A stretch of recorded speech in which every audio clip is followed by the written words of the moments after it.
हवेली की आखिरी रात, किस्त नंबर 4।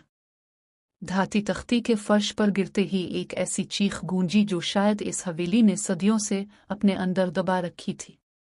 वो पुरतैश हाल, रेशमी पर्दे और मेज पर सजा खाना पल भर में खाक बनकर उड़ने लगा।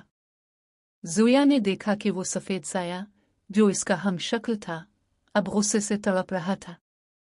हवेली की दीवारें तेजी से सिकुड़ने लगी। ज़ुया को महसूस हुआ कि वो किसी बंद कमरे में नहीं बल्कि किसी के माजी में कैद हो चुकी है। दीवारों पर लगी घड़ियां पीछे की तरफ चलने लगी। तुम इस जंजीर को नहीं तोड़ सकती, वो सायाधार। तुम्हारा खून इस मिट्टी का कर्ज है। ज़ुया ने हिम्मत नहीं हारी। इससे याद आया कि इसकी दादी अक्सर कहती थी कि खौफ सिर्फ तब तक ताकतवर होता है जब तक हम उसे मानते हैं। इसने वो धाती तख्ती दोबारा उठाई और देखा कि इसकी दूसरी तरफ कुछ कदीम अल्फाज कंदा थे। ज़ुया ने ऊंची आवाज में वो अल्फाज पढ़ने शुरू किए। जो गुजर गया वो मिट्टी है, जो हाल है वो मेरा है।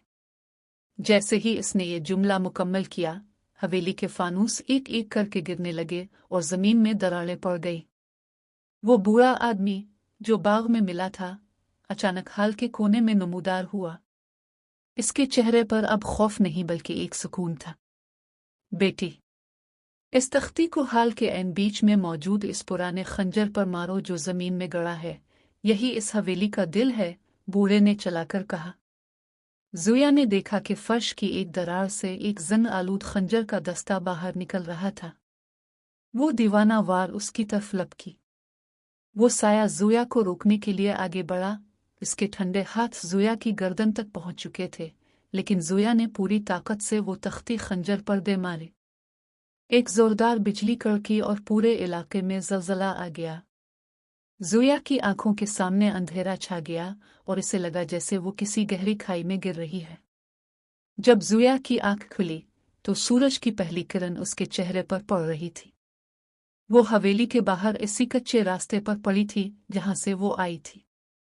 सामने हवेली अब एक खंडर बन चुकी थी, जिसकी दीवारें मुकम्मल तौर पर गिर चुकी थी। इसके हाथ में अब भी वो पुरानी तख्ती थी, मगर अब इस पर कोई नाम नहीं था। वो सिर्फ एक सादा पत्थर का टुकड़ा बन चुकी थी। ज़ुया ने एक लंबी सांस ली और पलट कर देखा।